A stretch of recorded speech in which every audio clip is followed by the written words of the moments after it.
តិកាដ៏ពិសេសវិសាលមហាអ្នកខិតរិទ្ធត្រចះត្រចង់និងជាប្រវត្តិសាស្ត្រជាតិកើតមានឡើងនៅក្នុងប្រជាណាចក្រកម្ពុជា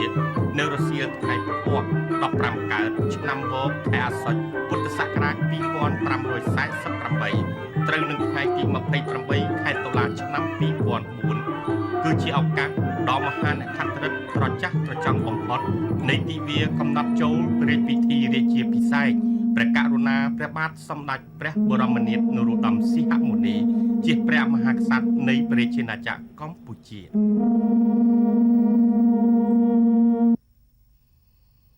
នៅក្នុងថ្ងៃដ៏មហាមង្គលនេះព្រះករុណាព្រះបាទសម្ដេចព្រះបរមនាថនរោត្តមសីហមុនីព្រះមហាក្សត្រនៃប្រជាណាចក្រកម្ពុជា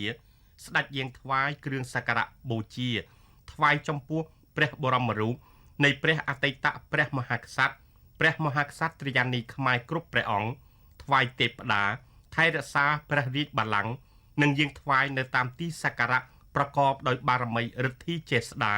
នៅក្នុងព្រះទីនាំងទេវាវិនិច្ឆ័យព្រះបរមរាជវាំង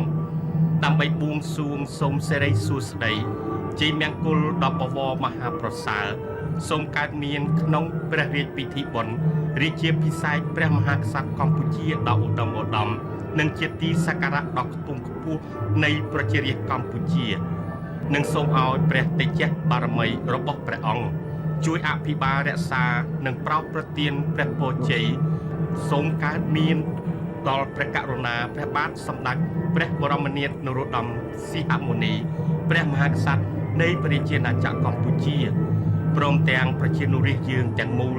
និងព្រះមហានគរដោយសូមបានប្រកបតែបរមសុខនិងសេចក្តីសុខសេចក្តីចម្រុងចម្រើនវិបុលភាពនៅគ្រប់ពេលវេលា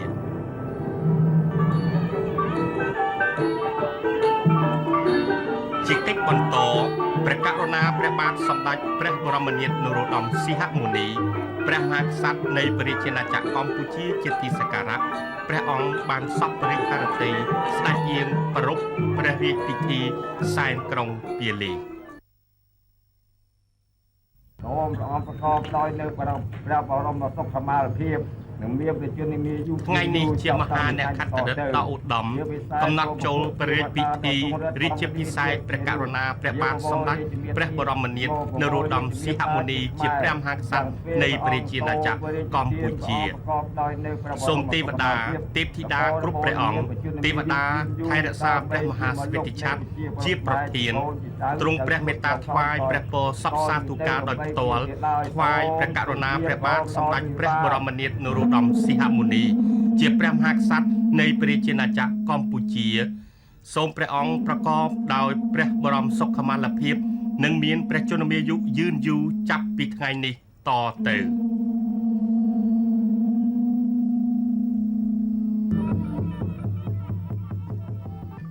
ហើយនៅក្នុងឱកាសដ៏មហាអ្នកខិតរិទ្ធនេះសូមអស់វត្ថុស័ក្តិសិទ្ធិសូមអស់ពួកទេវតាគ្រប់ព្រះអង្គមានទេវតារក្សាព្រះមហាស្វេតិឆ័ត្រជាព្រះអធិបតីទ្រង់ព្រះមេត្តាថ្វាយព្រះពរមហាបវរមហាប្រសើរថ្វាយព្រះករុណាព្រះបាទសម្ដេចព្រះនរោត្តមសីហនុព្រះមហាវីរក្សត្រជាព្រះបិតាឯករាជ្យជាតិនិងថ្វាយសម្ដេចព្រះមហាក្សត្រីនរោត្តមមុនិនាថសីហនុជាព្រះវររាជមាតាជាតិខ្មែរដោយសូមព្រះអង្គទាំងទ្វេប្រកបទៅដោយព្រះបរមសុខមាលភាពបរិបូរណ៍និងមានព្រះជន្មាយុយឺនយូរដើម្បីជាម្លប់ដ៏ត្រជាក់ត្រជុំរបស់កូនចៅចៅទួតរបស់ព្រះអង្គ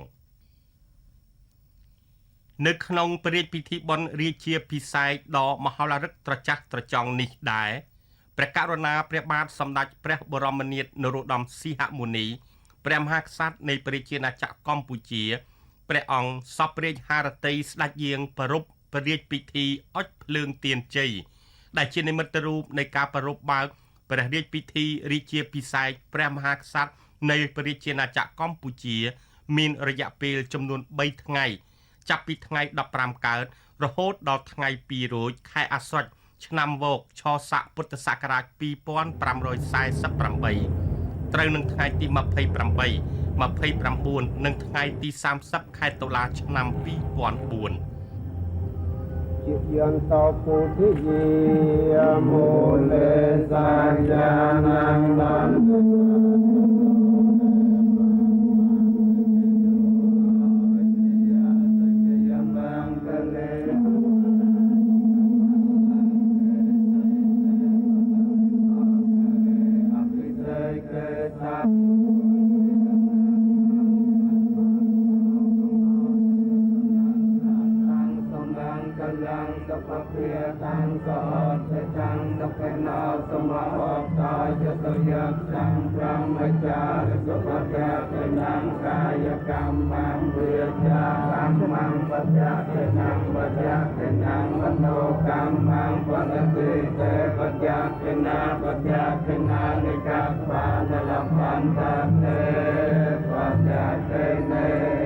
សូមសេរីសួស្តីជ័យមង្គលដល់បវរមហាប្រសើរកើតមានក្នុងព្រះរាជពិធីបុណ្យដែលមានអត្ថន័យដ៏ជ្រាលជ្រៅជាប្រវត្តិសាស្ត្ររបស់ប្រជាជាតិកម្ពុជានៃយើង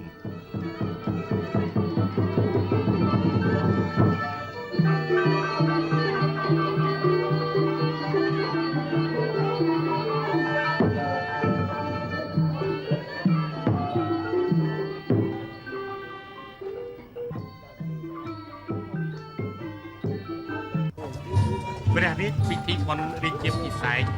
ព្រះមហាក្សត្រនៃព្រះរាជាណាចក្រកម្ពុជា មានកិច្ចដំណើរការដ៏ត្រចះត្រចង់និងប្រកបដោយបរិយាកាសដ៏រីករាយអធិកអធមបំផុតនៅក្នុងថ្ងៃទី 2 ត្រូវនឹងថ្ងៃសុក្រ 1 រោចខែអាសត់ឆ្នាំវកឆស័កពុទ្ធសករាជ 2548 ថ្ងៃទី 29 ខែតុលាឆ្នាំ 2004 នៅក្នុងថ្ងៃសិរីសួស្តីមហាវិជ័យសិរីមង្គលនេះព្រះករុណាព្រះបាទសម្ដេចព្រះបរមនាថនរោត្តមសីហមុនីព្រះមហាក្សត្រនៃព្រះរាជាណាចក្រកម្ពុជាជាទីសក្ការៈព្រះអង្គសពរាជអារតីស្ដេចយាងក្នុងព្រះរាជពិធីស្រង់ព្រះសុគន្ធវារីព្រះពុទ្ធមន្តនៅលើមហាបុស្បុកស្ថិតនៅខាងមុខប្រាសាទព្រះវិហារសួរព្រះបរមរាជវាំងព្រះរាជពិធីនេះទទួលបាននៅមហាកិត្តិយសដ៏ឧត្តមឧត្តមក្រៃលែងក្នុងព្រះរាជវត្តមានដ៏ខ្ពង់ខ្ពស់របស់ព្រះករុណាព្រះមហាវីរក្សត្រសម្ដេចព្រះវររាជបិតានិងសម្ដេចព្រះមហាក្សត្រីសម្ដេចព្រះវររាជមាតាព្រះអង្គសពព្រះរាជហារតីស្ដេចយាងចូលរួមបំពេញកិច្ចធ្វើឲ្យព្រះរាជពិធីបុណ្យទទួលបាននៅសិរីសួស្តីជ័យមង្គលដ៏ប្រសើរថ្លៃថ្លាយាងនឹងអញ្ជើញចូលរួមនៅក្នុងព្រះរាជពិធីនេះដែរមានព្រះវត្តមានសម្ដេចរាជបុត្រីនរោត្តមបុប្ផាទេវីសម្ដេចព្រំព្រះនរោត្តមរណរិទ្ធនិងព្រះអង្គម្ចាស់ក្សត្រីនរោត្តមម៉ារីរណរិទ្ធជាព្រះជាយាសម្ដេចព្រះបរមរាមានរោត្តមយុវនាថសម្ដេចព្រះមហេសរានរោត្តមចក្រពង្សសម្ដេចនរោត្តមសិរីវុឌ្ឍសម្ដេចរាជបុត្រីព្រះអនុជនរោត្តមអរុណរស្មីព្រមទាំងព្រះរាជវង្សានុវង្សនិងនាម៉ឺនសពមុខមន្ត្រីព្រះបរមរាជវាំង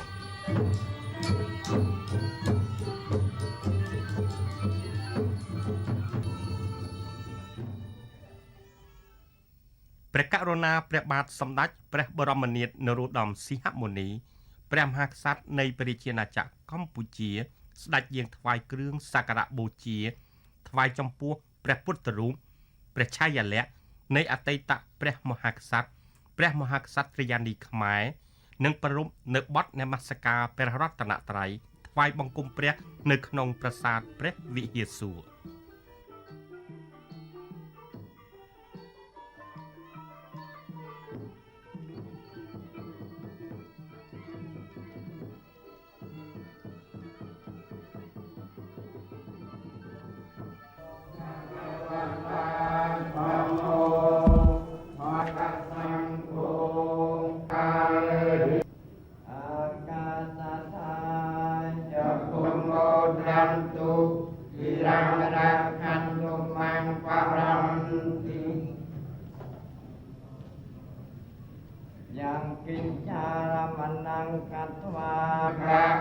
อัตถาวาวัตถุเทวตาโอจิตาโหติพุทธโมไมเทวนาทั้งหลายจงเอาใจจีวรไม้พุทธมนต์โมเดชยะ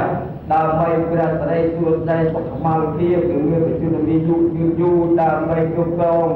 เนื้อข้าวจีวรไม้บ้านในสุดใจจะเดินทางไปไกลต่อเรียงเติมโตเปลี่ยนในเกี่ยงก่อนบอง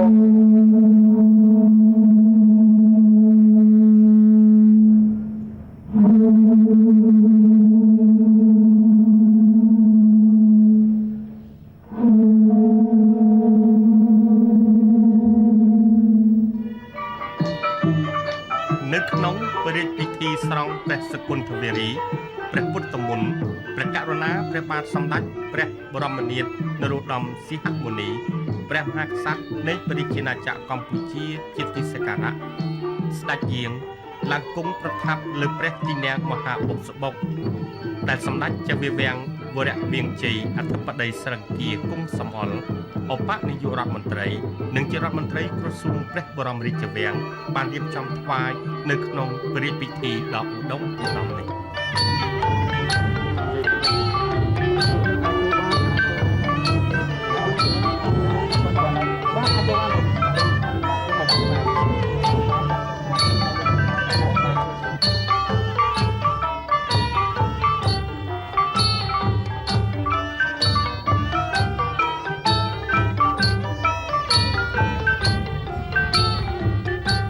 គង់ប្រថាប់នៅលើព្រះទីន័ងមហាបុព្វបុកដ៏ខ្ពង់ខ្ពស់នាឱកាសនេះ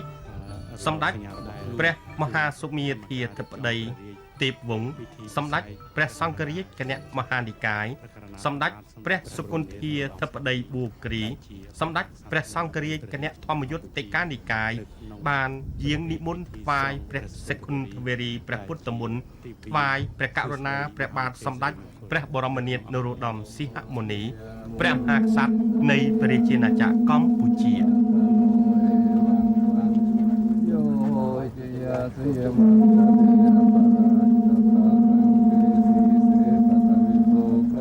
អភិសេកេសានាងកបតោមោដិទុណាថាតាំងសមង្គលังសុខភាតាំងសុហោតិតាំងកបណោសុមហោតោចសុយៈបាលังទេសេសេបតវិโรហរេ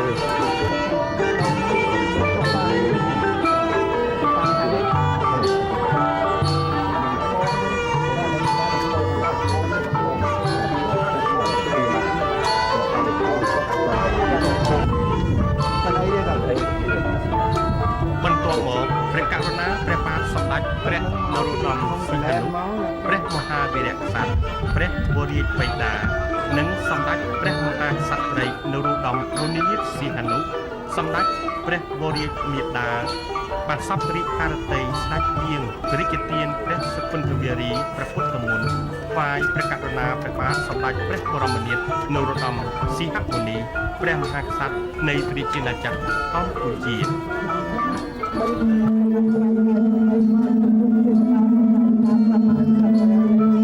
ហើយរក្សាដីបាច់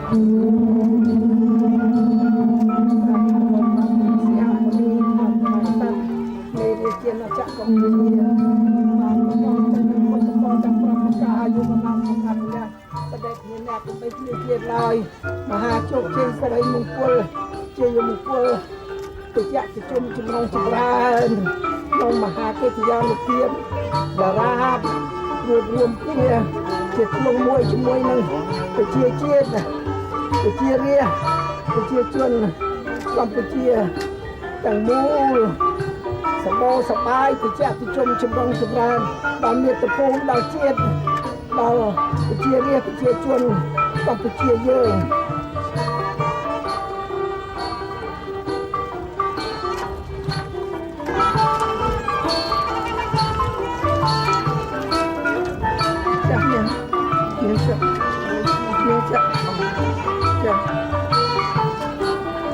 សូមព្រះមហាក្សត្រនរោត្តមសីហមុនីនៃកម្ពុជានិងមាតុភូមិប្រជាជាតិប្រជារាស្ត្រប្រជាជនកម្ពុជាយើងបានរួបរวมគ្នាសុខដុមរមនាសម្បូរសប្បាយប្រជាជនចម្រុងចម្រើនជាមួយគ្នាតារា มันហើយណាសេះបានហើយណាសេះចា បានទេចា សេះឃើញទៅស្ដាច់យើងទៅយើងចុះខាងត្បូងណាសេះយើងចុះខាងត្បូងចង់បកគូណាសេះ ប្រជារាស្ត្រកម្ពុជានៅទូទាំងប្រជាណាចក្រកម្ពុជាសូមលើកហាត់បួងសួងដល់អស់ព្រះបារមីប្រកបដោយឫទ្ធិជាស្ដា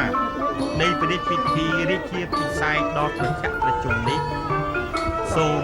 វត្ថុស័ក្តិសិទ្ធិនៃព្រះសម្មាសម្ពុទ្ធព្រះបរមគ្រូនៃយើងសូមជួយចម្រើននៅសិរីសួស្តីជ័យមង្គលដ៏បវរមហាប្រសើរព្រមទាំងប្រោះព្រំនៅពុទ្ធពរទាំង5ប្រការគឺអាយុវណ្ណៈសុខៈពលៈនិងបដិភិនៈចូលកើតមានដល់ព្រះមហាក្សត្រនៃព្រះជាណាចក្រកម្ពុជាជាទីគោរពសក្ការៈដើម្បីព្រះអង្គបានគង់ប្រថាប់នៅជាមលោកដ៏ត្រជាក់ដល់ប្រជារាស្ត្រកម្ពុជានិងសូមឲ្យព្រះអង្គមានព្រះចេស្តាបារមីដ៏ត្រជាក់ត្រជុំនិងឫទ្ធានុភាពនឹងបានទទួលនៅមហាជោគជ័យដ៏ត្រចះត្រចង់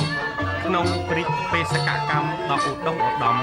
នៃការបម្រើជាតិមាតុភូមិនិងប្រជារាស្ត្រជាទីស្នេហារបស់ព្រះអង្គ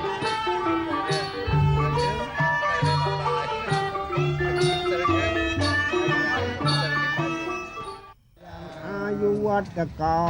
ทุนวัตกาสิริวัตกายสวัตกาพลวัตกาวันวัตกาสุขวัตกาหันตสัพพเตียงเวริยสัพพะสันโตจุปันเวียนิกาอันตรายาปิวิญญาสันติจเตจสาจิยสันติตนังเลียบยังสาวติเพียบยังสัพพังพลังเอาจะพูดยังหมดที่จิยสวาสตวาสาจะอายุจิจีวสติตะวันตกเต សាធុសាធុសា ព្រះរាជពិធីរាជាភិសេកព្រះមហាក្សត្រនៃព្រះរាជាណាចក្រកម្ពុជា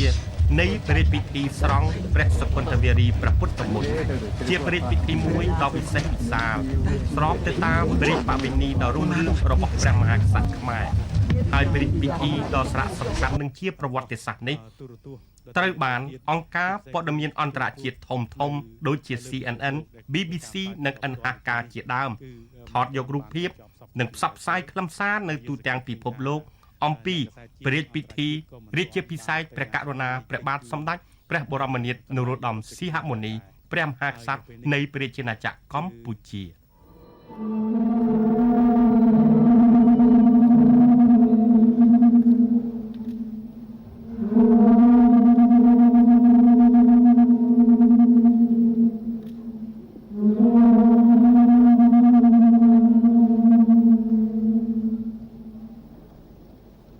នៅក្នុងឱកាសដ៏មហាអ្នកខត្តរិទ្ធត្រចះត្រចង់ព្រះករុណាព្រះបាទសម្ដេចព្រះនរោត្តមសីហនុព្រះមហាវីរក្សត្រសម្ដេចព្រះវររាជបិតានិងសម្ដេចព្រះមហាក្សត្រីនរោត្តមមុនិនាថសីហនុសម្ដេចព្រះវររាជមាតាព្រះអង្គបានសពរាជហឫទ័យស្ដេចយាងចូលរួមអបអរស្វាគមន៍ក្នុងព្រះរាជហឫទ័យបេតិសោមនស្សរីករាយបំផុតព្រមទាំងបានព្រះរាជទាននៅព្រះពរជ័យដ៏បវរមហាប្រសើរព្រះរាជទានចំពោះព្រះករុណាព្រះបាទសម្ដេចព្រះបរមនាថនរោត្តមសីហមុនីព្រះមហាក្សត្រនៃព្រះរាជាណាចក្រកម្ពុជាក្នុងឱកាសដែលព្រះអង្គយាងប្រារព្ធព្រះរាជពិធីដង្ហែប្រទក្សិណនិងយាងបំពេញព្រះរាជកិច្ចដ៏ឧត្តមឧត្តមផ្សេងទៀតនៅក្នុងព្រះរាជពិធីបុណ្យរាជាភិសេកព្រះករុណាព្រះបាទសម្ដេចព្រះបរមនាថនរោត្តមសីហមុនីព្រះមហាក្សត្រនៃព្រះរាជាណាចក្រកម្ពុជាទិវាដ៏មហាអ្នកខត្តរិទ្ធនាថ្ងៃសុក្រ1រោចខែអាសត់ឆ្នាំវកឆស័កពុទ្ធសករាជ2548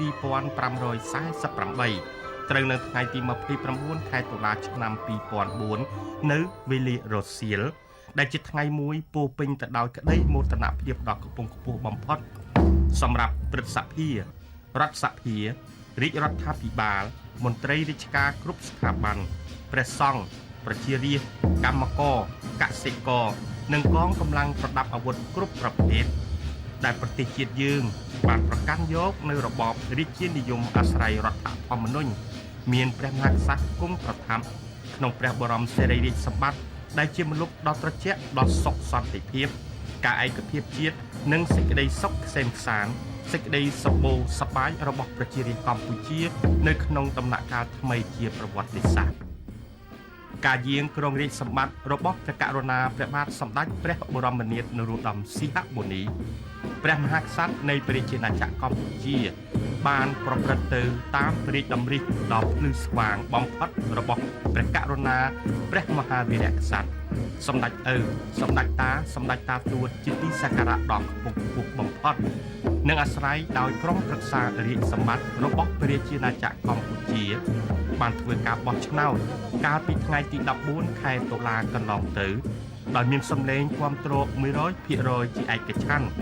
ថ្វាយសម្ដេចព្រះបរមនាថនរោត្តមសីហមុនីជាព្រះមហាក្សត្រនៃព្រះរាជាណាចក្រកម្ពុជា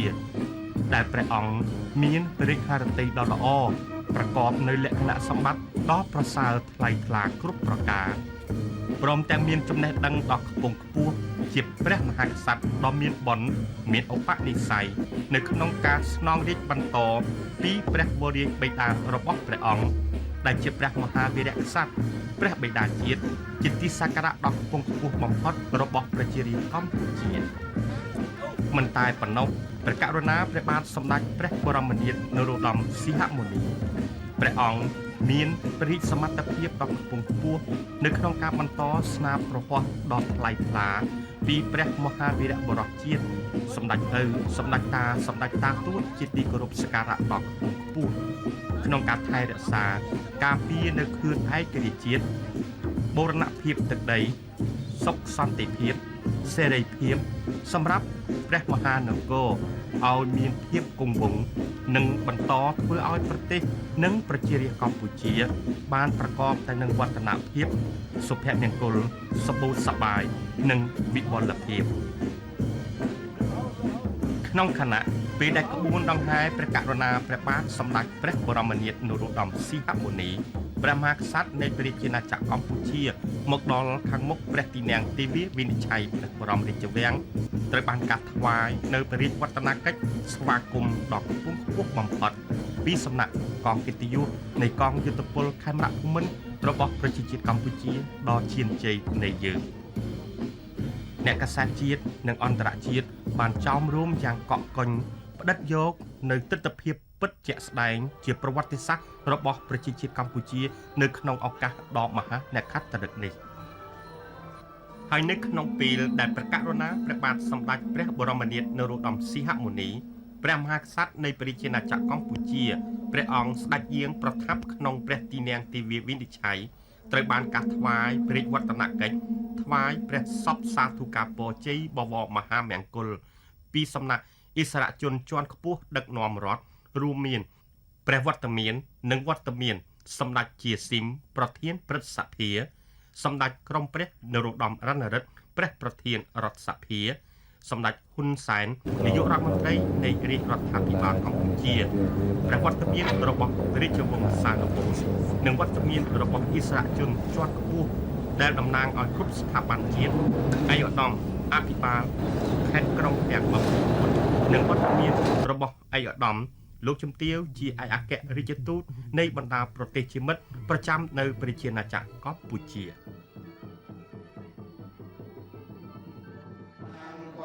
យ៉ាងពេតាំងលោកកាសាទេតាំងសុបដិបណ្ណាតិគុណសង្យន្តតាំងសង្ឃាំសេរសានមេមិបញ្ចសង្ឃាំនិមេ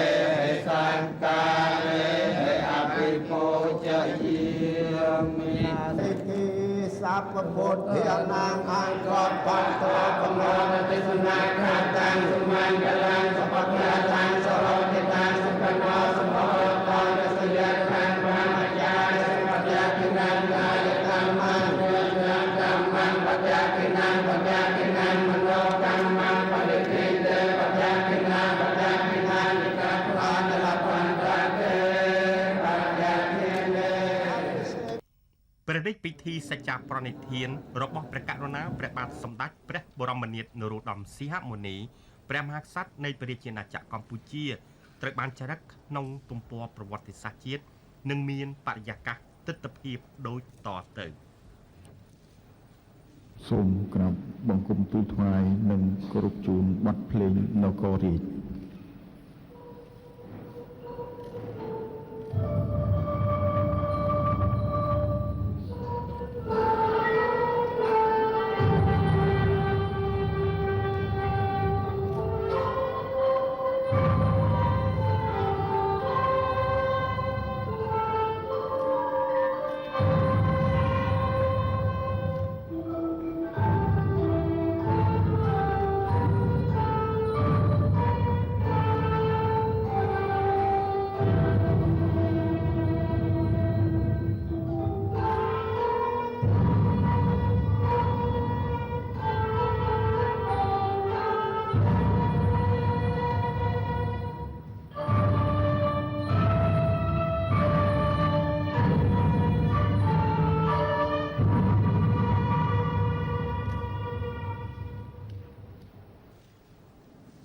សូមព្រះបារមីដ៏ត្រជាក់ត្រជុំ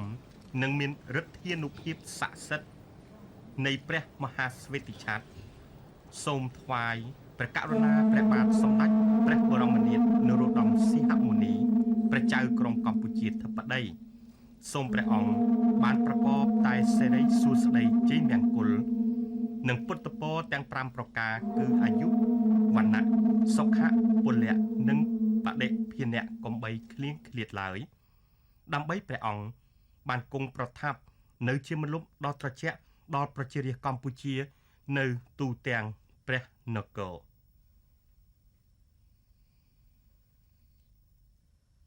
ថិតនៅចំពោះមុខព្រះមហាស្វេតិឆាតព្រះករុណាព្រះបាទសម្ដេចព្រះបរមនាថនរោត្តមសីហមុនីព្រះមហាក្សត្រនៃព្រះរាជាណាចក្រកម្ពុជាស្ដេចយាងប្រកាសសច្ចាប្រណិធានដែលមានព្រះសូរសៀងដូចតទៅ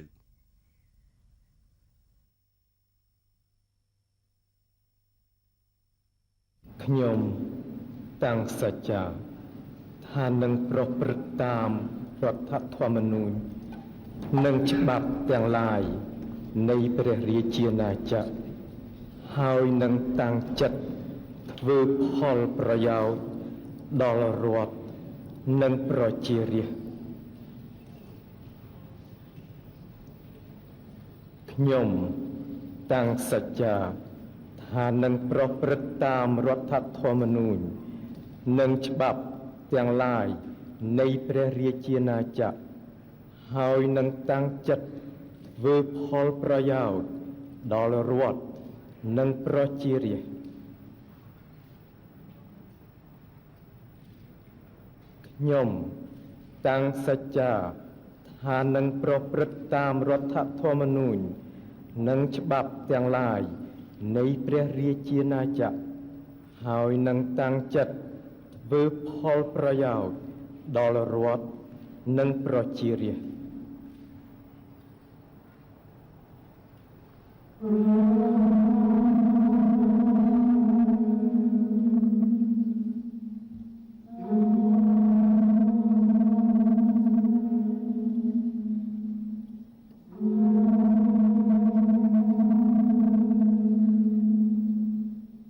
ក្នុងឱកាសដ៏មហាអ្នកខត្តរិទ្ធនេះដែរ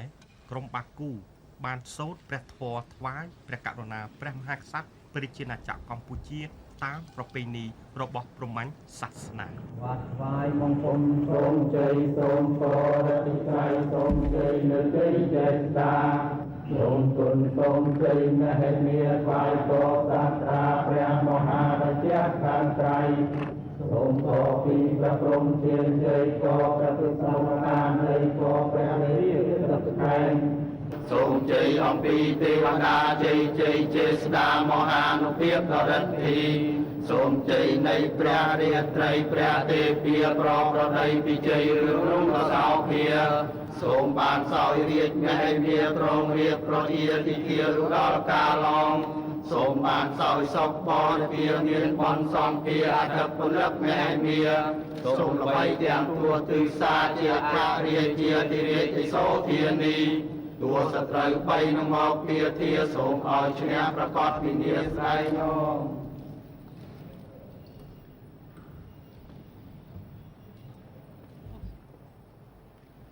Mm-hmm.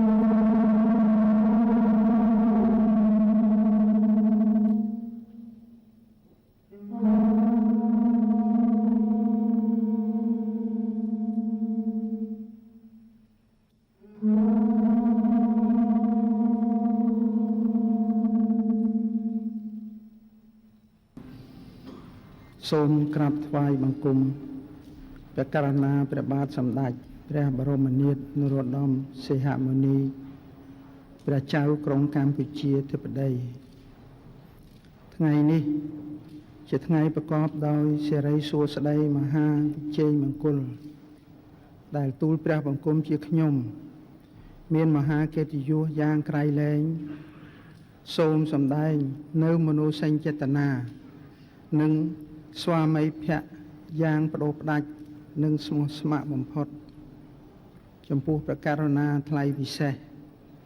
ក្នុងព្រះរាជពិធីសោយរាជ្យសម្បត្តិនាឱកាសនេះយោងសេចក្តីសម្រេចលេខករសសសរ004-001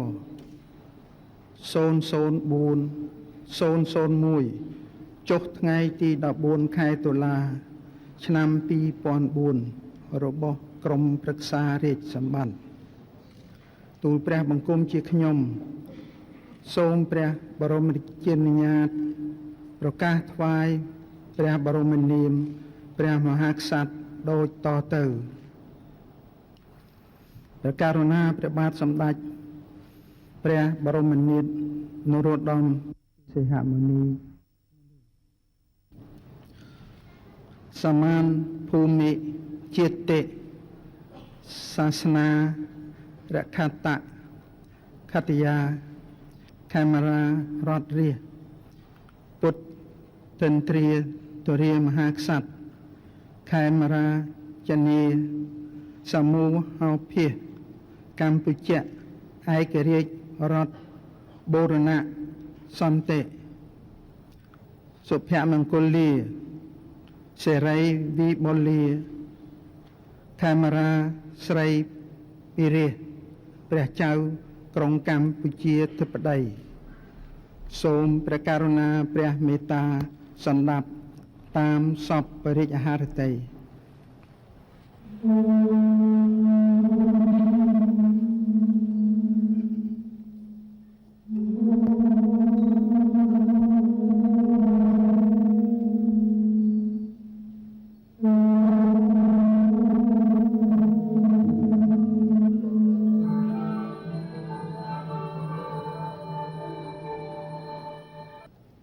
សេចក្តីប្រកាសថ្វាយ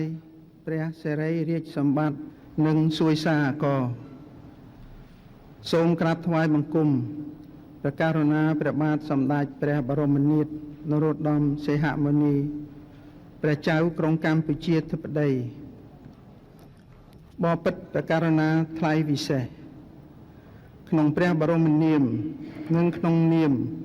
ប្រជានុរាស្ត្រគ្រប់ជាន់ថ្នាក់និមឺនសពមុខមន្ត្រី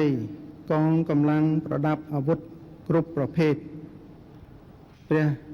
រាជវង្សានុវង្សទូលព្រះបង្គំជាខ្ញុំសូមប្រកាសដល់អស់ពពួកទេពនិកសូមអញ្ជើញទេវតាទាំងពួងមូលមកប្រជុំនៅមណ្ឌលឋានទីនេះដោយទូលព្រះបង្គំសូមប្រកាសថ្វាយរាជសម្បត្តិសួយសារក៏ព្រះរាជាណាចក្រកម្ពុជាព្រមទាំងរាជវង្សានុវង្សក្សត្រាក្សត្រីនាម៉ឺនសពមុខមន្ត្រីធំតូចគ្រប់តំណែងគ្រប់ក្រុមទាហានស៊ីវិលព្រមទាំងប្រជានុរាស្ត្រទូទាំងប្រទេសសូមថ្វាយស្រែចម្ការច្បារដំណាំទឹកដីព្រៃភ្នំគ្រប់ខេត្តខណ្ឌសីមាក្នុងព្រះរាជាណាចក្រកម្ពុជាទាំងមូលចំពោះព្រះករុណាជាអម្ចាស់ជីវិតលើត្បូងសូមព្រះអង្គអភិបាលគ្រប់គ្រងក្នុងព្រះសិរីរាជសម្បត្តិចាប់តាំងពីថ្ងៃនេះដរាបតរៀងទៅសេចក្តីគួរពំគួរសូមព្រះករុណាព្រះមេត្តាប្រោស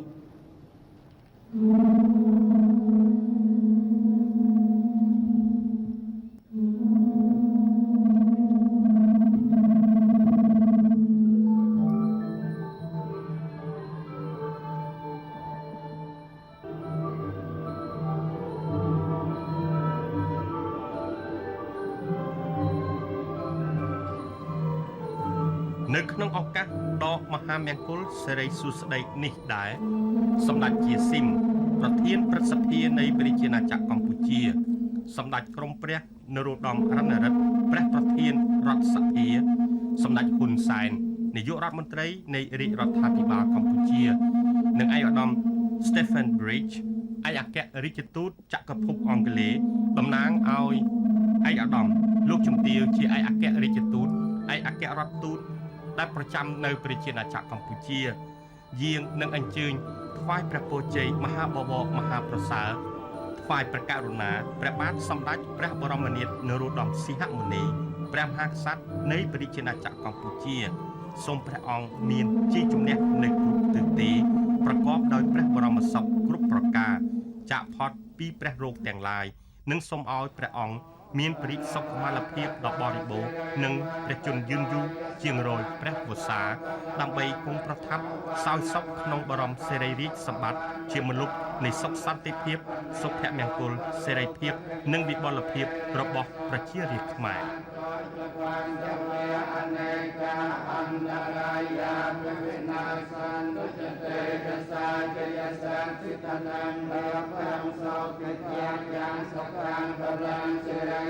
ដើម្បីកិត្យានុភាពរបស់ព្រះរាជាណាចក្រកម្ពុជានិងដើម្បីសេចក្តីសុខក្សេមក្សាន្តរបស់ប្រជារាស្ត្រព្រះករុណាព្រះបាទសម្ដេចព្រះបរមនាថនរោត្តមសីហមុនីព្រះមហាក្សត្រនៃព្រះរាជាណាចក្រកម្ពុជាព្រះរាជអង្គការសូសេហនាថព្រះរាជទានសពសាទុកាពរដល់ប្រជានារាស្ត្រព្រះរាជវង្សានុវង្សនិងនាម៉ឺនសមុខមន្ត្រីមានខ្លឹមសារដូចតទៅ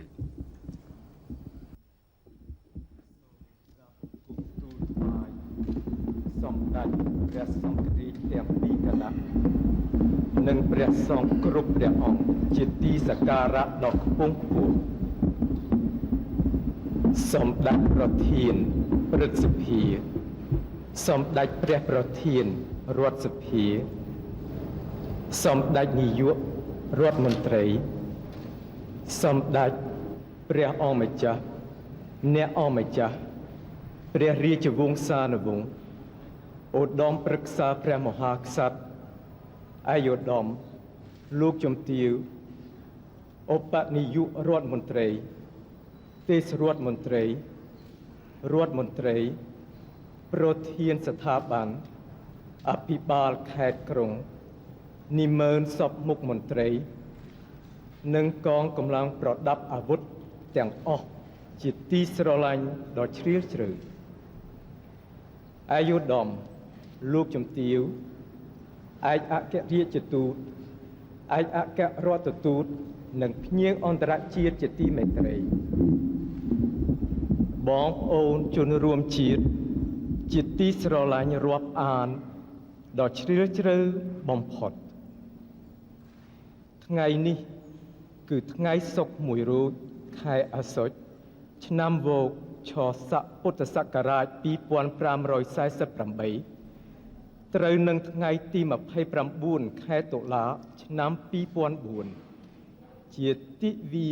ដ៏ថ្លៃថ្លាក្នុងប្រវត្តិសាស្ត្រនៃព្រះរាជាណាចក្រកម្ពុជានិងប្រវត្តិជីវិតនៃទូលព្រះបង្គំជាខ្ញុំព្រះករុណាខ្ញុំដែលបានទទួលមហាកិត្តិយសជាព្រះមហាក្សត្រគ្រងរាជសម្បត្តិបន្តពីព្រះវររាជបិតាជាព្រះបិតាជាតិព្រះមហាវីរក្សត្រជាទីគោរពសក្ការៈដ៏ខ្ពង់ខ្ពស់បំផុតរបស់ប្រជារាស្ត្រជាកូនចៅទួតរបស់ព្រះអង្គក្នុងឱកាសដ៏ឧត្តមជាសិរីជ័យមង្គលនេះទូលព្រះបង្គំជាខ្ញុំព្រះករុណាខ្ញុំមានហារតីរំភើបរីករាយជាអនេកដោយមានឱកាសនិងមានលទ្ធភាពបូជាកម្លាំងកាយចិត្តនិងបញ្ញាញាណបម្រើមាតុភូមិនិងប្រជារាស្ត្រព្រមទាំងបានបន្តនៅព្រះរាជប្រពៃណីនិងស្នាព្រះហស្ថរុងរឿងពីព្រះវររាជបិតាព្រះអាយុកោទួតក្នុងអតីតកាលដ៏ថ្កើងដែលព្រះអង្គបានត្រួសត្រាយ ទុកដោយយូរលង់មកហើយឲ្យបានថិតថេរគង់វង្សតទៅថ្ងៃមុខទៀតនៅក្នុងឱកាសនេះដែរទូលព្រះបង្គំជាខ្ញុំព្រះករុណាខ្ញុំសូមសម្ដែងនៅសេចក្តីដឹងគុណដ៏ជ្រាលជ្រៅបំផុតចំពោះព្រះមហាករុណាธิគុណរបស់ព្រះវរាជបិតាព្រះវរាជមាតាព្រះរាជវង្សានុវង្សជាទីគោរពដែលព្រះអង្គបានសពព្រះរាជហឫទ័យប្រោះព្រះរាជទានឲ្យទូលព្រះបង្គំជាខ្ញុំព្រះករុណាខ្ញុំបានបន្តគ្រងរាជសម្បត្តិរបបរាជានិយមអាស្រ័យរដ្ឋធម្មនុញ្ញនៃព្រះរាជាណាចក្រកម្ពុជាសូមថ្លែងអំណរព្រះគុណសម្ដេចព្រះសង្ឃរាជទាំងពីរគណៈព្រះសង្ឃគ្រប់ព្រះអង្គសូមអរគុណចំពោះព្រះគ្រូអ៊ីស្លាមសាសនានិងសាសនាដទៃទៀតនិងសូមថ្លែងអំណរគុណចំពោះសម្ដេចប្រធានព្រឹទ្ធសភាសម្ដេចព្រះប្រធានរដ្ឋសភាសម្ដេចនាយករដ្ឋមន្ត្រីនិងសហការីព្រមទាំងមន្ត្រីរាជការកងកម្លាំងប្រដាប់អាវុធនិងប្រជាពលរដ្ឋគ្រប់រូបនៅទូទាំងព្រះរាជាណាចក្រកម្ពុជាដែលបានផ្ដល់នៅទំនុកព្រះទ័យទំនុកចិត្តទទួលអបអរសាទរស្វាគមន៍ផ្ដល់មហាកិត្តិយសដល់ទូលព្រះបង្គំជាខ្ញុំព្រះករុណាខ្ញុំនឹងបានបម្រើវិស័យសាសនាវិស័យមនុស្សធម៌វិស័យអប់រំសង្គមកិច្ចសុខុមាលភាពនិងជីវភាពរស់នៅរបស់ប្រជារាស្ត្រនៅទូទាំងប្រទេសជាពិសេសនៅជនបទស្រែចម្ការក្រោមពន្លឺព្រះធម៌នៃព្រះពុទ្ធជាម្ចាស់ព្រះរាជតម្រិះដ៏ភ្លឺថ្លារបស់ព្រះវរាជបិតាព្រះវរាជមាតានិងក្រោមកម្លាំងមហាសាមគ្គីជាតិឯកភាពជាតិរឹងមាំរបស់ព្រះសង្ឃគ្រប់ព្រះអង្គព្រះរាជវង្សានុវង្សថ្នាក់ដឹកនាំនៃអង្គការនីតិបញ្ញត្តិនីតិប្រតិបត្តិតុលាការនិងប្រជារាស្ត្រជាទីគោរពស្រឡាញ់ទូលព្រះបង្គំជាខ្ញុំព្រះករុណាខ្ញុំមានជំនឿថាអ្វីដែលជាគុណប្រយោជន៍សម្រាប់ជាតិមាតុភូមិនិងប្រជារាស្ត្រយើងនឹងទទួលបានជោគជ័យដោយពិតប្រាកដទូលព្រះបង្គំជាខ្ញុំព្រះករុណាខ្ញុំនឹងយកអស់ពីសមត្ថភាពបម្រើសង្ឃព្រះសង្ឃគ្រប់ព្រះអង្គបម្រើប្រជារាស្ត្រនិងបម្រើមាតុភូមិអង្គរជាទីស្នេហាដោយអំណត់ព្យាយាមនិងដោយស្មោះត្រង់ទូលព្រះបង្គំជាខ្ញុំព្រះករុណាខ្ញុំសូមសម្ដេចព្រះសង្ឃរាជព្រះសង្ឃគ្រប់ព្រះអង្គសម្ដេចអាយុត្តមលោកជំទាវជាថ្នាក់ដឹកនាំគ្រប់ស្ថាប័នគ្រប់ខេត្តក្រុងកងកម្លាំងប្រដាប់អាវុធគ្រប់ប្រភេទនិងបងប្អូនប្រជារាស្ត្រព្រះមេត្តានិងមេត្តាបន្តព្រះរាជសកម្មភាពជាផលប្រយោជន៍ព្រះពុទ្ធសាសនាផលប្រយោជន៍សង្គមជាតិនិងប្រជារាស្ត្រឲ្យបានប្រកបដោយសុខសន្តិភាពសម្បូរសប្បាយចម្រើនថ្កុំថ្កើងនិងប្រកបដោយកិត្តិយសជានិច្ចតរៀងទៅជាទីបញ្ចប់ទូលព្រះបង្គំជាខ្ញុំព្រះករុណាខ្ញុំសូមបួងសួងដល់គុណបុណ្យព្រះរតនត្រ័យកែវទាំង3វត្ថុស័ក្តិសិទ្ធិក្នុងលោកទេវតារក្សាព្រះរាជាណាចក្រកម្ពុជាទេវតារក្សាព្រះមហាស្វ័យតឆ័ត្របារមីអតីតព្រះមហាក្សត្រព្រះមហាក្សត្រិយានីគ្រប់ព្រះអង្គបារមីព្រះកែវមរកតសូមជួយថែរក្សាសម្ដេចព្រះសង្ឃរាជទាំងពីរគណៈព្រះសង្ឃគ្រប់ព្រះអង្គសូមមានព្រះសុខភាពល្អព្រះជន្មាយុយឺនយូរដើម្បីគង់នៅជាទុំពំនឹងដ៏ប្រសើរនិងជាមលុបដ៏ត្រជាក់ត្រជុំរបស់ពុទ្ធបរិស័ទព្រមទាំងថែរក្សាការពារព្រះពុទ្ធសាសនា ឲ្យបានថិតថេរគង់វង្សយូរអង្វែងតរៀងទៅសូមថ្វាយព្រះពរបវរមហាប្រសើរព្រះវររាជបិតាព្រះវររាជមាតាជាទីគោរពសក្ការៈដ៏ឧត្តមរបស់ទូលព្រះបង្គំជាខ្ញុំ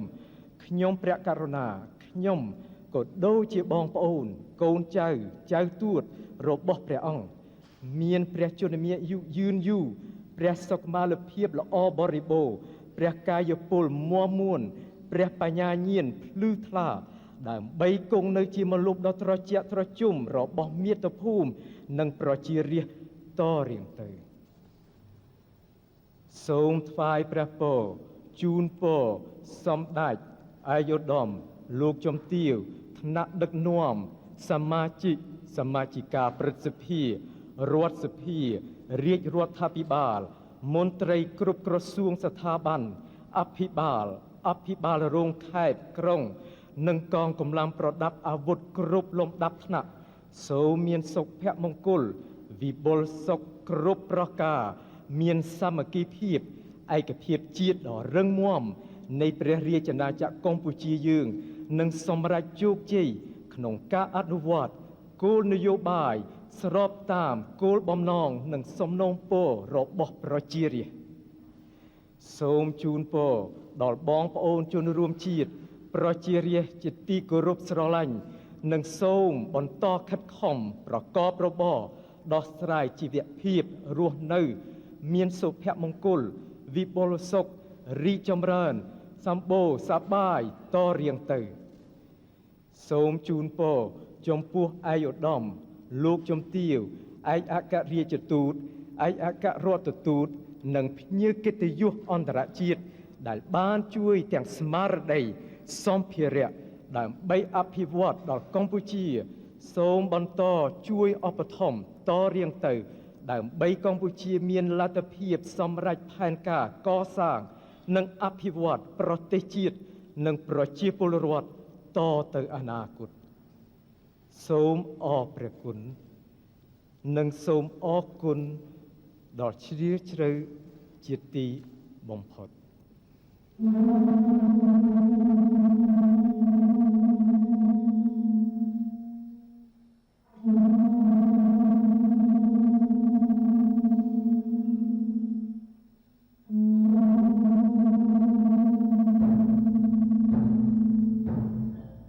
ជាកិច្ចបន្តនៃព្រះរាជពិធីរាជាភិសេកព្រះមហាក្សត្រនៃព្រះជាណាចក្រកម្ពុជា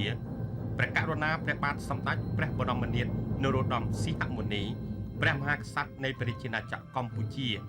ស្ដេចយាងក្នុងព្រះរាជពិធីបង្វិលពពិលនៅក្នុងព្រះទីនាំងមហាមន្ទីរនៃព្រះទីនាំងទេវាវិនិច្ឆ័យនៅក្នុងព្រះរាជពិធីនេះមានការយាងអញ្ជើញចូលរួមដង្ហែថ្វាយដោយព្រះវត្តមានសម្ដេចជាស៊ីមប្រធានព្រឹទ្ធសភានៃព្រះជាណាចក្រកម្ពុជាសម្ដេចក្រមព្រះនរោត្តមរណរដ្ឋព្រះប្រធានរដ្ឋសភាជាតិសម្ដេចហ៊ុនសែននាយករដ្ឋមន្ត្រីនៃរាជរដ្ឋាភិបាលកម្ពុជាសម្ដេចស៊ីសុវត្ថិជីវ័នមុនីរៈអនុប្រធានទី1ព្រឹទ្ធសភាសម្ដេចហេងសំរិនអនុប្រធានទី1រដ្ឋសភាសម្ដេចរាជបុត្រីព្រះរាមនរោត្តមបុប្ផាទេវីសម្ដេចព្រះបរមរាមានរោត្តមយុវនាថសម្ដេចព្រះមហិសារានរោត្តមចក្រពង្គឯកឧត្តមប៊ិនឈិនប្រធានក្រុមប្រឹក្សាធម្មនុញ្ញឯកឧត្តមដិតមន្ទីរប្រធានតុលាការកំពូលសម្ដេចចៅវាំងវរៈលៀងជ័យអធិបតីស្រឹងទាគង់សំអល់ឧបនាយករដ្ឋមន្ត្រីក្រសួងព្រះបរមរាជវាំងព្រមទាំងក្រុមធម្មការសាសនានិងក្រុមបាគូព្រះបរមរាជវាំងនៅក្នុងឱកាសដ៏មហាប្រសើរមហាមង្គលនោះក្រុមបាគូបានស្វាធ្យាជាយន្តតោពុទ្ធជ័យមង្គលថ្វាយព្រះធម៌ព្រះពរជ័យថ្វាយព្រះករុណាព្រះបាទសម្ដេចព្រះបរមនាថនរោត្តមសីហមុនីព្រះមហាក្សត្រនៃព្រះជាណាចក្រកម្ពុជាសូមព្រះអង្គបានចម្រើននៅសិរីសួស្តីជ័យមង្គលនិងព្រះបរមសុខគ្រប់ប្រការអង្គបតតបមោទិសុណាក ขัดตังสุเมนกะเลมสุปฏิตังสุโหติตังสุปนาวสุโมโหตาวจะสุยะแสงพระมจาริสุปฏิทินังกายกรรมังเยจากรรมังปฏิทินังปฏิทินังมโนกรรมังปฏิสีเตปฏิทินาปฏิทินานิกัตวานิละพรตองเทปฏิเทเย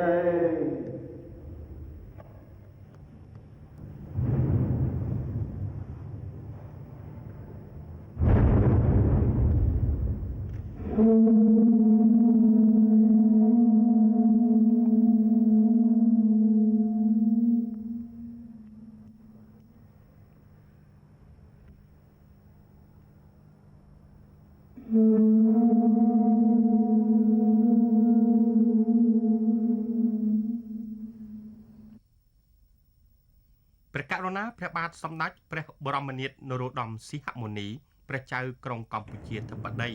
ព្រះអង្គបានបំពេញព្រះរាជកិច្ចជាព្រះមហាក្សត្រនៃព្រះរាជាណាចក្រកម្ពុជាដោយសពព្រះរាជហឫទ័យប្រោះព្រះរាជទានចុះព្រះហស្ថលេខាលើព្រះរាជក្រឹត្យលើកលែងទោសទណ្ឌនិងដោះលែងទណ្ឌិតមួយចំនួនឲ្យមានសេរីភាពជាថ្មីឡើងវិញនិងបានកសាងคล้ายខ្លួនទៅជាបរិបទដ៏ប្រសើរដែលមានគុណប្រយោជន៍ចំពោះសង្គមជាតិមហាបរិទ្ធកុសលកើតឡើងពីព្រះហឫទ័យមេត្តាករុណាសន្តោសប្រណីដ៏ខ្ពង់ខ្ពស់នៅក្នុងថ្ងៃដ៏មហាមង្គលនេះសូមជួយទ្រទ្រង់រក្សាព្រះមហាក្សត្រនៃព្រះរាជាណាចក្រកម្ពុជានិងសូមឲ្យព្រះរាជាណាចក្រកម្ពុជាជនរួមជាតិប្រជានុរាស្ត្រនៅគ្រប់ទិសទីស្គាល់តែសេចក្តីសុខសន្តិភាពសេរីភាពនិងសុភមង្គលកុំបីឃ្លៀងឃ្លាតឡើយ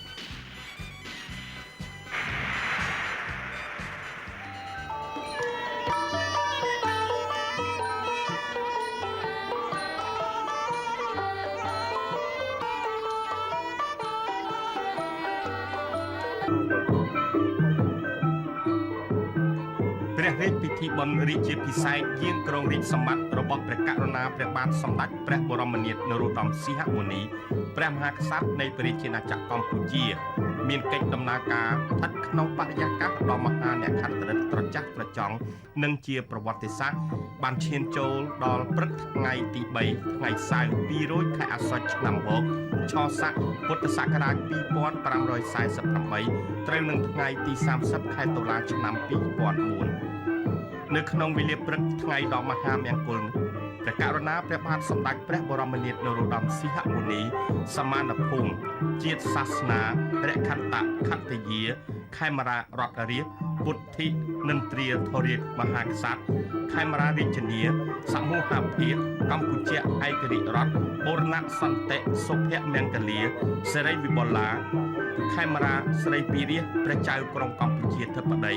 ព្រះអង្គបានសពរាជហឫទ័យស្ដេចយាងតាមព្រះទីនាំងរថយន្តឆ្ពោះទៅកាន់ព្រះឧបោសថតនារាមព្រះកៅមរកតក្នុងព្រះបរមរាជវាំងដើម្បីសូមការព្រះរាជទានព្រះពរជ័យពីព្រះបារមីព្រះបរមរូបនិងព្រះអង្គព្រះកៅមរកតនៅក្នុងព្រះពិធីដ៏វិសេសវិសាលបំផុតនេះព្រះករុណាព្រះបាទសម្ដេចព្រះបរមនាថនរោត្តមសីហមុនីស្ដេចយាងថ្វាយគ្រឿងសក្ការបូជាមានទៀនធូបផ្កាភ្ញីថ្វាយចំពោះព្រះពុទ្ធរូបព្រះកែវមរកតនិងបានបួងសួងសូមឲ្យព្រះតិចបារមីដ៏មានឫទ្ធានុភាពស័ក្តិសិទ្ធិរបស់ព្រះអង្គប្រទាននូវការប្រោះព្រំប្រសិទ្ធិពរជ័យកើតមានដល់ព្រះករុណាព្រះបាទសម្ដេចព្រះបរមនាថព្រះមហាក្សត្រនៃព្រះរាជាណាចក្រកម្ពុជានៅក្នុងព្រះរាជពិធីយាងក្រុងរាជសម្បត្តិដ៏ឧត្តមឧត្តមថ្លៃថ្លានេះបានប្រកបតែនឹងសិរីសួស្តីជ័យមង្គលកុំបីឃ្លៀងឃ្លាតឡើយព្រះករុណាព្រះបាទសម្ដេចព្រះបរមនាថនរោត្តមសីហមុនីព្រះមហាក្សត្រនៃព្រះរាជាណាចក្រកម្ពុជាព្រះអង្គក៏បានសពព្រះរាជហឫទ័យស្ដេចយាងថ្វាយគ្រឿងសក្ការបូជាថ្វាយព្រះបរមរូបព្រះករុណាព្រះបាទសម្ដេចព្រះនរោត្តមព្រះបរមរូបព្រះករុណាព្រះបាទអង្គឌួងព្រះករុណាព្រះបាទសម្ដេចព្រះនរោត្តមសុរាម្រិតព្រះមហាក្សត្រិយានីព្រះកុសុមនារីរដ្ឋសិរីវឌ្ឍនានិងយាងថ្វាយគ្រឿងសក្ការបូជានៅព្រះចេតិយតម្កល់ព្រះអធិធាតុសម្ដេចព្រះនរោត្តមនរិន្ទ្រពង្សត្រូវជាព្រះរាជអំណាចបង្កើតរបស់ព្រះអង្គ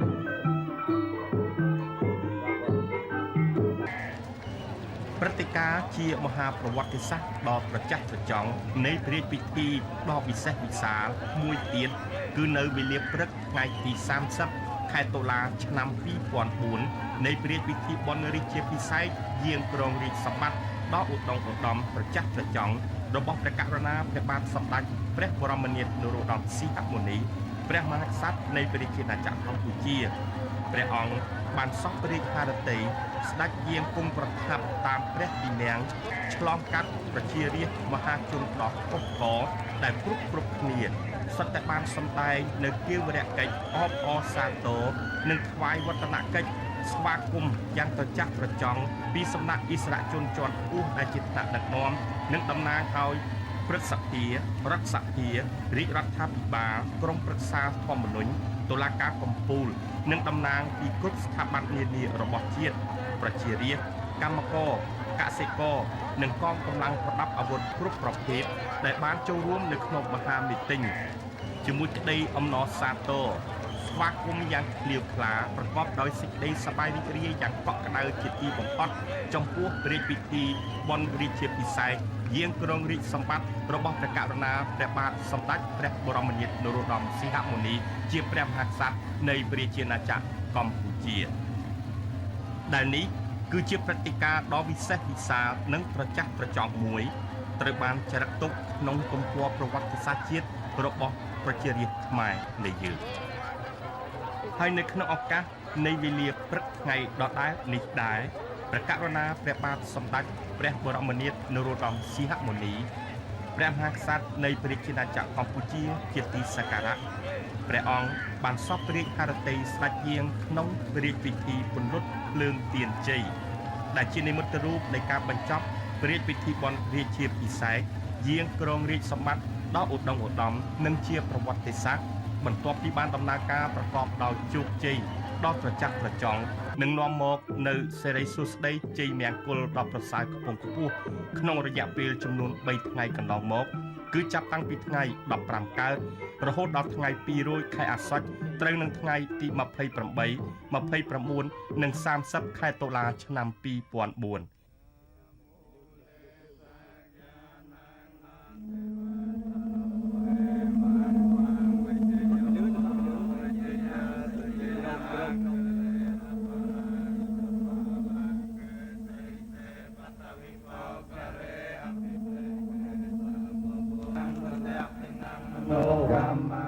ព្រះករុណាព្រះបាទសម្ដេចព្រះបរមនាថនរោត្តមសីហមុនីព្រះមហាក្សត្រនៃព្រះរាជាណាចក្រកម្ពុជាជាទីគោរពសក្ការៈដែលរួមដង្ហែព្រះរាជសកម្មភាពដោយព្រះវត្តមានព្រះរាជវង្សានុវង្សស្ដេចយាងក្នុងព្រះរាជពិធីរាប់បាតថ្វាយប្រគេនភត្តាហារទេយទាននិងបវរណាចតុបច្ច័យថ្វាយសម្ដេចព្រះមហាសុមេធាធិបតីទេពវង្សសម្ដេចព្រះសង្ឃរាជគណៈមហានិកាយថ្វាយសម្ដេចព្រះសុគន្ធាធិបតីប៊ូគ្រីសម្ដេចព្រះសង្ឃរាជគណៈធម្មយុត្តិកានិកាយថ្វាយនិងប្រគេនរាជាគណៈព្រមទាំងព្រះថេរានុថេរៈដែលនិមន្តមកពីគ្រប់ទីអារាមទាំង24ខេត្តក្រុងទូទាំងព្រះរាជាណាចក្រកម្ពុជារួមមាន52ព្រះអង្គដែលបានបំពេញកិច្ចក្នុងព្រះរាជពិធីស្វាធ្យាយចម្រើនព្រះបរិត្តក៏ដូចជាថ្វាយនៅក្នុងព្រះរាជពិធីនៃរាជាភិសេករបស់ព្រះករុណាព្រះបាទសម្ដេចព្រះបរមនាថនរោត្តមសីហមុនីព្រះមហាក្សត្រនៃព្រះរាជាណាចក្រកម្ពុជាប្រកបដោយមហាវិជ័យសិរីមង្គលនៅក្នុងព្រះរាជពិធីបុណ្យទាំងមូលព្រះរាជពិធីដ៏វិសេសវិសាលនៃមហាមេត្តាប្រជារាស្ត្រថ្វាយព្រះពរជ័យបវរមហាប្រសើរថ្វាយព្រះករុណាព្រះបាទសម្ដេចព្រះបរមនាថនរោត្តមសីហមុនីព្រះមហាក្សត្រនៃព្រះរាជាណាចក្រកម្ពុជាបានដំណើរការយ៉ាងត្រចះត្រចង់ក្រៃលែងនៅមុខព្រះបរមរាជវាំង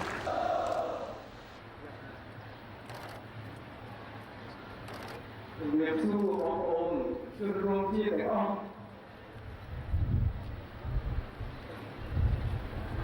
គុំតែព្រះបរមនាថនរោត្តមសីហមុនី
ស្ដេចយើងសម្រាប់សម្រួលព្រះយាបថនិងសម្រួលអរិយាបថ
ជាបន្តទៅទៀតទូលព្រះបង្គំខ្ញុំសូមព្រះអនុញ្ញាតគោរពអញ្ជើញសម្ដេចជាស៊ីមប្រធានព្រឹទ្ធសភាថ្លែងនៅសារថ្វាយប្រពរសូមគោរពអញ្ជើញជ័យយោព្រះរាជាណាចក្រកម្ពុជាអបអរសាទរព្រះពិធីរាជាភិសេកព្រះមហាក្សត្រនៃព្រះរាជាណាចក្រកម្ពុជា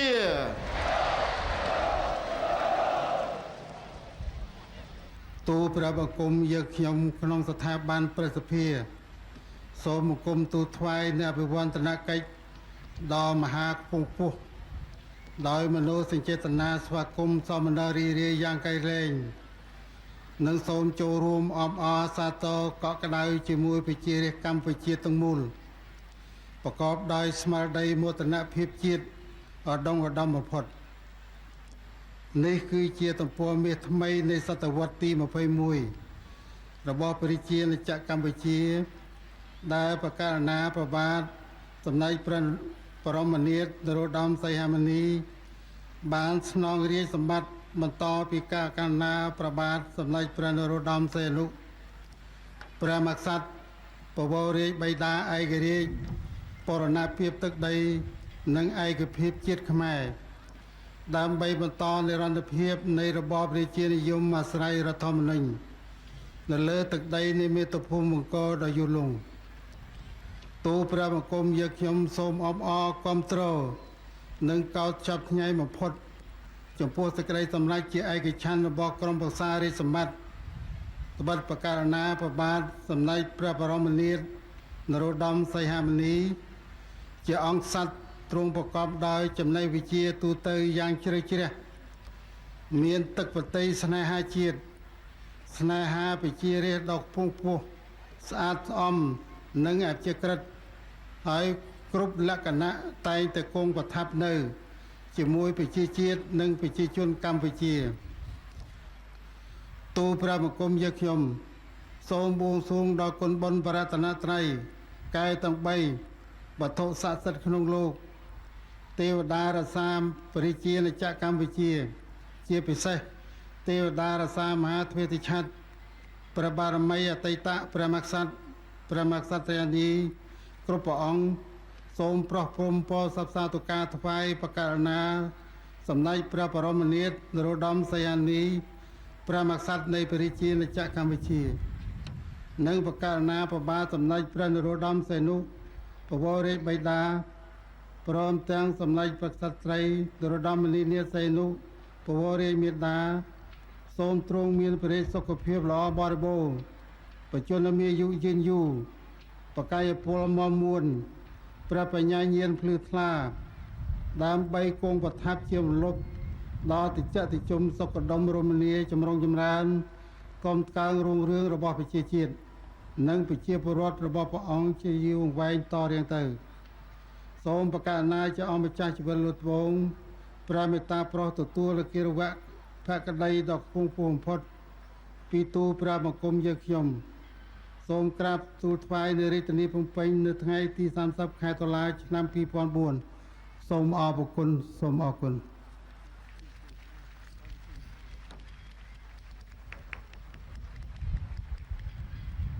តាំងនាមសម្ដេចអនុប្រធានទី1និងឯកឧត្តមអនុប្រធានទី2និងតាមនាមសមាជិកាទាំងអស់នៃរដ្ឋសភាជាតិនិងក្នុងនាមទូព្រះបង្គំផ្ទាល់ទូព្រះបង្គំមានសេចក្តីរំភើបរីករាយឥតអបមានិងសូមចូលរួមអបអរសាទរយ៉ាងកក់ក្ដៅជាទីបំផុតនិងដោយស្មោះអស់ពីដួងហឫទ័យថ្វាយចំពោះព្រះករុណាជាអម្ចាស់ជីវិតដំកល់លើត្បូងព្រះបាទសម្ដេចព្រះបរមនាថនរោត្តមសីហមុនីព្រះមហាក្សត្រនៃព្រះរាជាណាចក្រកម្ពុជាក្នុងឱកាសពិធីរាជាអភិសេកស្ដេចទ្រង់គ្រងរាជ្យសិទ្ធិសម្បត្តិបន្តពីព្រះករុណាជាអម្ចាស់ជីវិតដំកល់លើត្បូងព្រះបាទសម្ដេចព្រះនរោត្តមសីហនុដែលព្រះអង្គទ្រង់សពព្រះរាជហឫទ័យយាងចូលនិវត្តន៍កាលពីថ្ងៃទី6ខែតុលាកន្លងទៅនេះថ្ងៃនេះជាទិវាដ៏មហានក្ខត្តរឹកនៃប្រវត្តិសាស្ត្រដែលព្រះរាជាណាចក្រកម្ពុជាបានរៀបចំពិធីអបអរសាទរព្រះរាជពិធីរាជាភិសេកព្រះករុណាជាអម្ចាស់ជីវិតដំកល់លើត្បូងព្រះបាទសម្ដេចព្រះបរមនាថនរោត្តមសីហមុនីជាព្រះមហាក្សត្រនៃព្រះរាជាណាចក្រកម្ពុជាស្ដេចទ្រង់គ្រងព្រះរាជសម្បត្តិនាថ្ងៃទី29ខែតុលាគ្រិស្តសករាជ2004បបិទ្ធព្រះករុណាថ្លៃវិសេសទូលព្រះបង្គំយើងខ្ញុំទាំងអស់គ្នានៅក្នុងឱកាសដ៏ល្អប្រសើរនេះ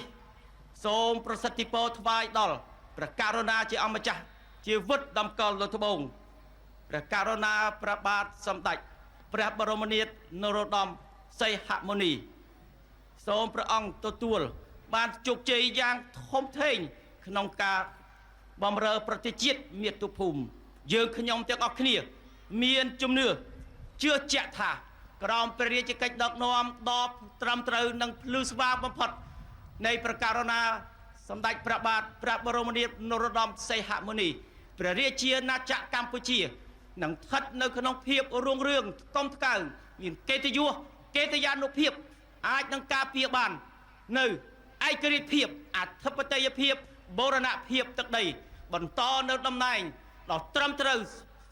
ភ្លឺស្វាងជាទីបំផុតនៃព្រះរាជាបិតារបស់ព្រះអង្គម្ដងវិញទៀតទូលព្រះបង្គំយើងខ្ញុំទាំងអស់គ្នាជាកូនចៅរបស់ព្រះអង្គផ្ទាល់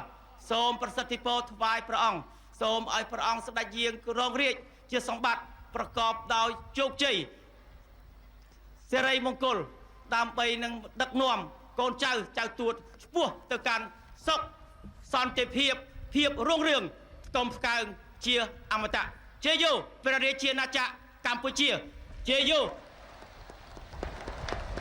ព្រះករុណាព្រះបាទសម្ដេចព្រះបរមនាថនរោត្តមសីហមុនីព្រះមហាក្សត្រនៃព្រះរាជាណាចក្រកម្ពុជាសេចក្តីគួរបង្គួរសូមទ្រង់ព្រះមេត្តាប្រោស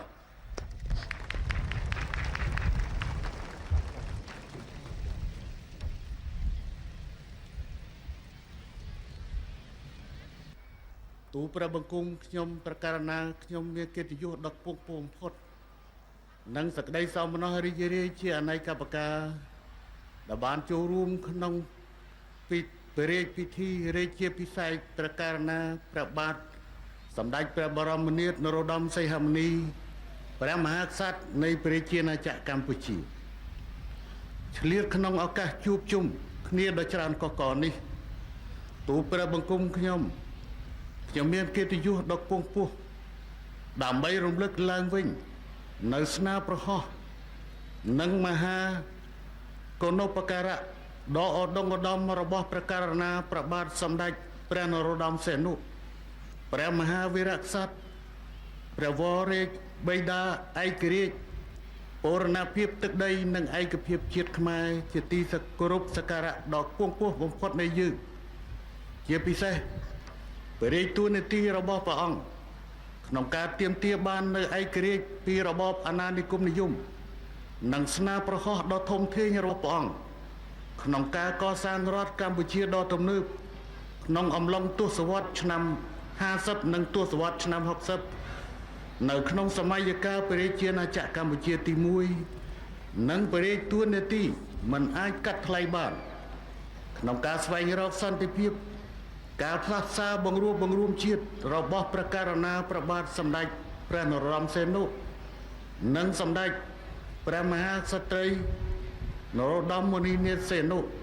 នៅក្នុងសម័យកាលព្រះរាជាណាចក្រកម្ពុជាទី2យើងនេះជាមួយនឹងការចងចាំគ្មានថ្ងៃបំភ្លេចបាននៅមហាវីរភាព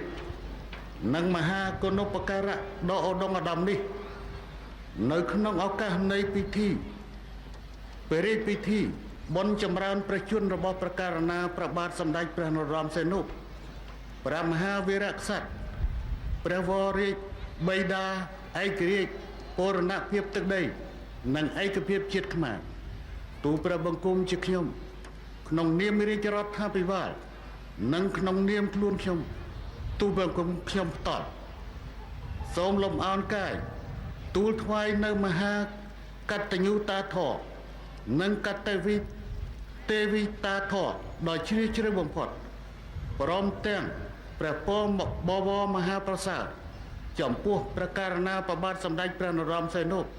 និងសម្ដេចព្រះមហាក្សត្រីនរោត្តមមុនីនាថសីហនុសូមព្រះអង្គទ្រង់ប្រកបដោយព្រះរាជសុខភាពល្អបរិបូរណ៍ព្រះពលីនុភាពមមមួនខ្លាំងក្លា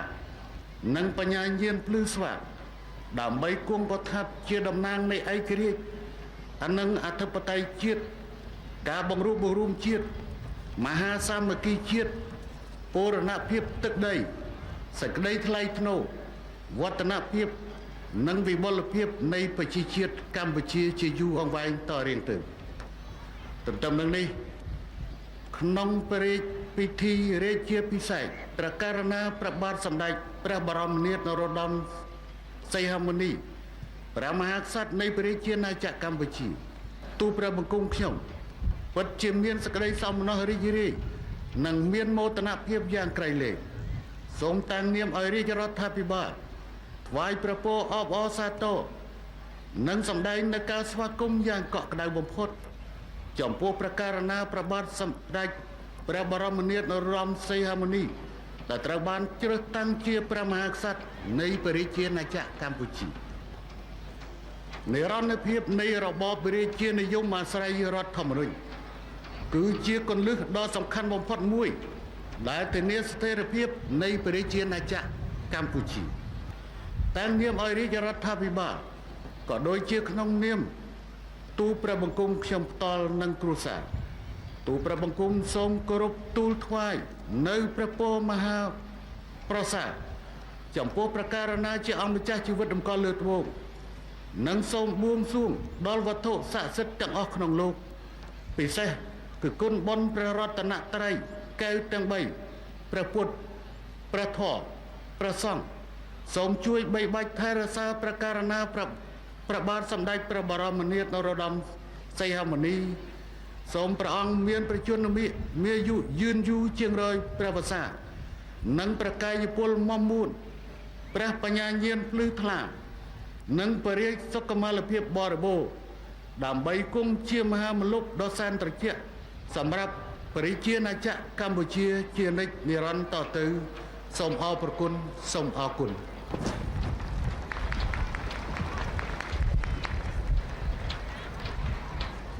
ក្នុងឱកាសដ៏អ្នកខិតរឹកនិងប្រកបដោយសិរីមង្គលដ៏ថ្លៃថ្លាជាប្រវត្តិសាស្ត្រនេះ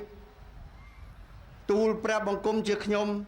តំណាងថ្នាក់ដឹកនាំមន្ត្រីរាជការទាំងស៊ីវិលទាំងកងកម្លាំងប្រដាប់អាវុធ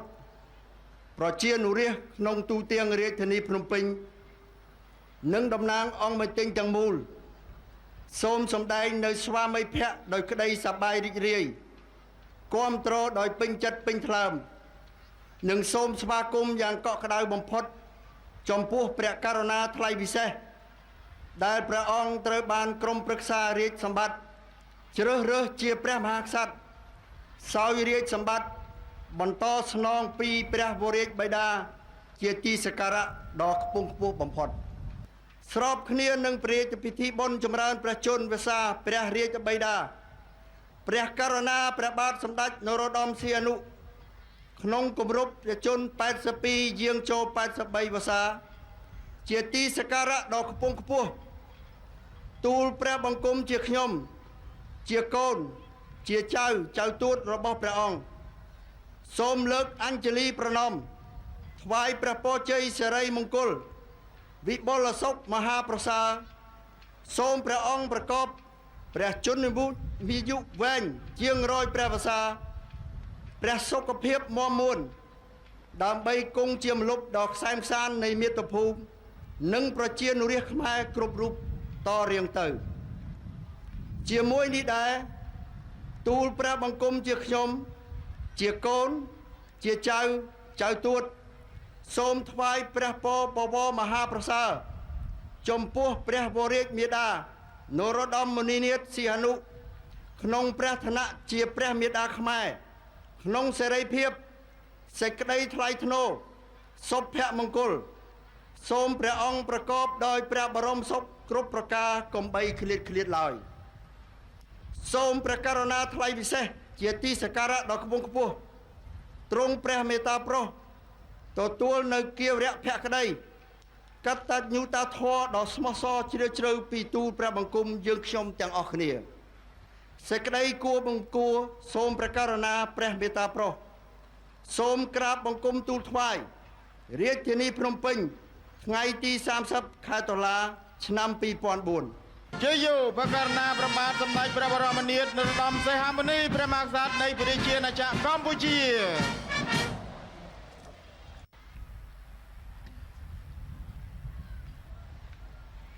ជនរួមជាតិមាមីងបងប្អូន កូនក្មួយទាំងឡាយជាទីគោរពរាប់អានដ៏ខ្ពង់ខ្ពស់និងស្រឡាញ់ដ៏ជ្រាលជ្រៅជាទីបំផុតខ្ញុំមានសេចក្តីរំភើបក្នុងហារតីជាពុនពេកណាស់ដោយនៅក្នុងឱកាសដ៏ល្អប្រសើរនៅថ្ងៃនេះខ្ញុំមានកិត្តិយសភ័ព្វសំណាងនិងសុភមង្គលណាស់បានមកជួបភក្ត្រាហើយនិយាយផ្ទាល់ជាមួយនឹងជនរួមជាតិមាមីងបងប្អូនកូនក្មួយលោកអ្នកទាំងអស់គ្នា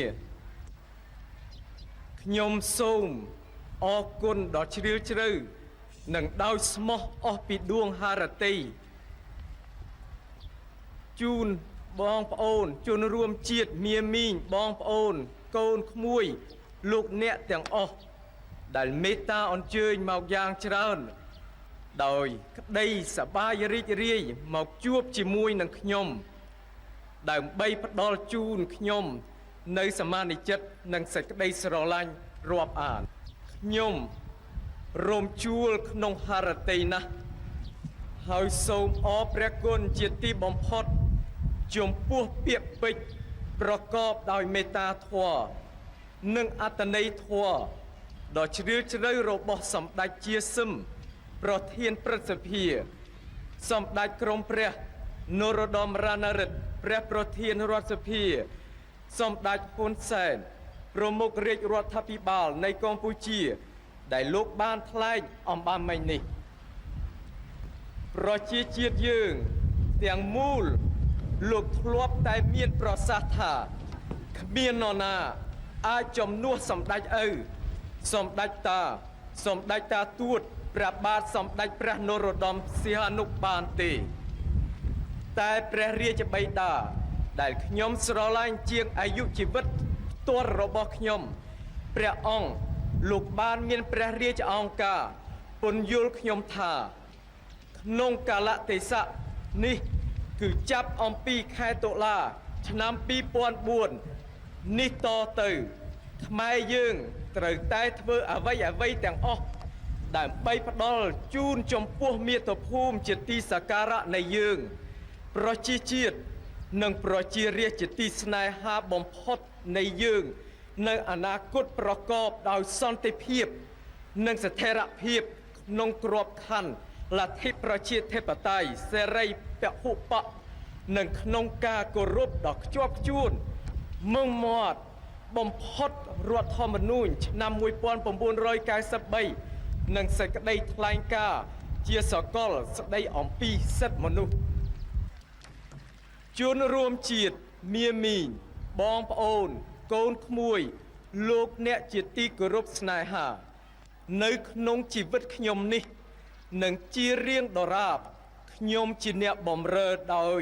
ក្តីស្វាមីភក្តិនិងមានភក្តីភាពជានិច្ចជាមួយជនរួមជាតិមាមីងបងប្អូនកូនក្មួយអស់លោកអ្នកទាំងឡាយខ្ញុំនឹងនៅជាប់ជិតស្និទ្ធដរាបជាមួយនឹងជនរួមជាតិមាមីងបងប្អូនកូនក្មួយលោកអ្នកទាំងឡាយហើយរួមសុខរួមទុក្ខជាមួយគ្នាដរាបរាជវាំងមិនមានអ្វីដែលត្រូវលាក់កំបាំងចំពោះភ្នែកជនរួមជាតិមាមីងបងប្អូនកូនក្មួយអស់លោកអ្នកទេយើងខ្មែរគ្រប់រូបជាមហាគ្រួសារតែមួយរៀងរាល់សប្តាហ៍ខ្ញុំនឹងចំណាយពេលវេលាជាច្រើនថ្ងៃដើម្បីទៅគោរពនិងបម្រើជនរួមជាតិមាមីងបងប្អូនកូនក្មួយនៅតាមក្រុងខេត្តនិងជនបទជាបន្តបន្ទាប់ចូលយើងទាំងអស់គ្នានិយាយនិងមានជំនឿដ៏មុតមាំបំផុតដោយសម្ដេចឪសម្ដេចតាទួតនៃយើងដែលព្រះអង្គធ្លាប់តែសរសេរនិងមានព្រះរាជអង្ការថាកម្ពុជាច្បាស់ជាធំរុងរឿងកើនសម្បូរសប្បាយហើយខ្លាំងពូកែគ្មានបរទេសណាស់ចាញ់បានទេដរាបណាខេមរជនចេះរួបរวมគ្នាសាមគ្គីជាធ្លុងមួយជាអវសានកាត់ថាខ្ញុំមានកិត្តិយសសំបងស្រងរងគុណបុណ្យព្រះរតនត្រ័យកៅទាំង3ទេវតារក្សាព្រះរាជាណាចក្រកម្ពុជាព្រះមហាក្សត្រានីនៃព្រះរាជាណាចក្រកម្ពុជា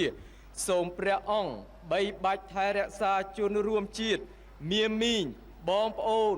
កូនក្មួយអស់លោកអ្នកបានប្រកបតែនឹងពុទ្ធពរទាំង5ប្រការ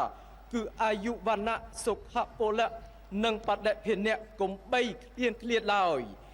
ជាយោប្រជាជាតិមាតុភូមិកម្ពុជា